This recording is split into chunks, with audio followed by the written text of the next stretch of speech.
Rahul Sharma JM financial से जुड़ चुके हैं। राहुल, गुड मॉर्निंग, कार्यक्रम में स्वागत है आपका। राहुल, इंडेक्स को कहाँ देख रहे हैं अब आप? ऑलमोस्ट 24,400 पे और निफ्टी बैंक 58,300 पर। यहाँ से इंडस्ट्रीज की ट्रैजेक्टरी आपको क्या नजर आ रही है?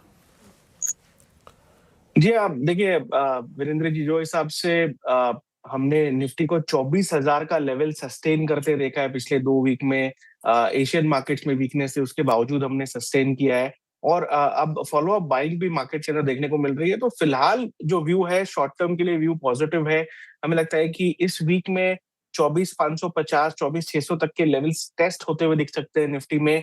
फोकस जरूर शिफ्ट होगा, जो क्वार्टरली अर्निंग्स शुरू हो रहे हैं इस वीक से Q1 नंबर्स के ऊपर फोकस जाता हुआ दिखेगा। तो वहां पर मुझे लगता है कि थोड़ा-सा एक राउंड ऑफ वोलेटिलिटी आ सकती है।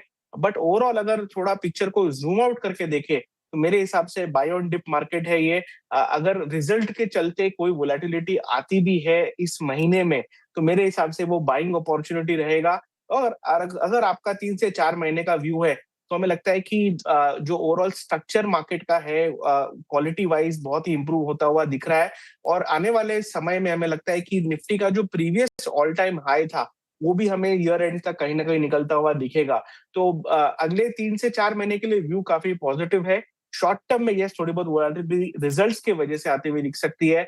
लेकिन ओवरऑल जो हमने जो बड़ी बड़ी चैलेंजेस थे, वॉल ऑफ वरीज थी एक तरह से, चाहे वो वॉर हो, क्रूड ऑयल प्राइसेस हो, उसके पहले ट्रेड डील्स और टैरिफ्स के जो काफी सारी चर्चा थी, वो सब मार्केट उसके आगे आ चुका है।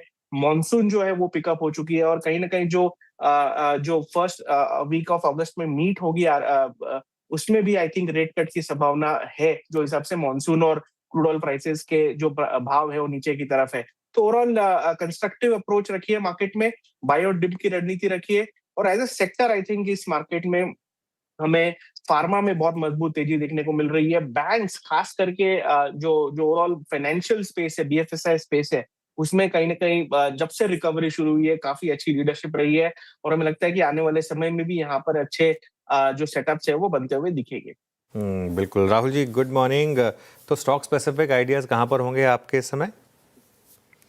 जी, आप गुड मॉर्निंग अनुज जी। देखिए, सबसे पहला तो आज का जो बैंक्स का लीडर है एचडीएफसी बैंक, बहुत जबरदस्त वॉल्यूम्स, डेली चार्ट्स पर एक ब्रेकआउट और मोमेंटम जो है बुल्स के फेवर में है। तो पहला टारगेट 850 का रहेगा। 850 के बाद 880 तक के लेवल्स भी एचडीएफसी बैंक में आते हुए दिख सकते हैं। तो इस लेवल्स पर बाय किया जा सकता है। 805 का स्टॉप लॉस रहेगा लॉन्ग पोजीशंस के लिए। और प्राइवेट बैंक्स में लीडरशिप क्लियरली यहाँ पर एचडीएफसी बैंक के पास। दूसरा जो रिकमेंडेशन रहेगा वो रहेगा केमिकल क्षेत्र से। सो केमिकल्स में हमें एसआरएफ का सेटअप बहुत पसंद आ रहा है। एसआरएफ में भी आज ब्रेकआउट है आज के सेशन में। और ये सेक्टर जो है काफी समय तक डिप्रेस्ड रहा है। हमें लगता है कि अब टाइम सही है एसआरएफ के लिए, खास करके आज के वॉल्यूम जो है वो काफी प्रॉमिसिंग लग रहे हैं। तो हमें लगता है कि 3100 तक के टारगेट्स आपको पोजिशनल बेसिस पर एसआरएफ में देखने को मिल सकते हैं। इन लेवल्स पर बाय करने की राय रहेगी।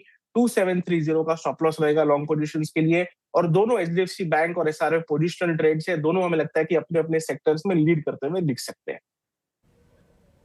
राहुल जी, बहुत बहुत शुक्रिया। इस नोट पर आपको थैंक करेंगे और